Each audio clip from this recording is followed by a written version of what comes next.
దర్శి పట్టణంలోని కురిచేడు రోడ్లో గల ఎన్టీఆర్ పల్లెవనం పార్కును ఎట్టకేలకు గత వారం రోజుల నుంచి అధికారులు సాయంత్రం వేళ కూడా పార్కును తెరుస్తుండటంతో పిల్లలు పెద్దలు పార్కులోనికి ప్రవేశించి సంతోషిస్తూ పార్కు సాయంత్రం వేళ తెరిచేందుకు కృషి చేసిన దర్శి నియోజకవర్గ టీడీపీ ఇన్ఛార్జి డాక్టర్ గొట్టిపాటి లక్ష్మికి ప్రత్యేక కృతజ్ఞతలు తెలియజేస్తున్నారు.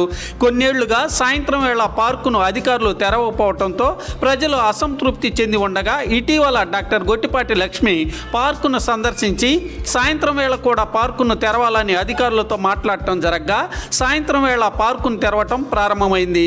పిల్లలు పెద్దలు సంతోషాన్ని వ్యక్తం చేస్తున్నారు.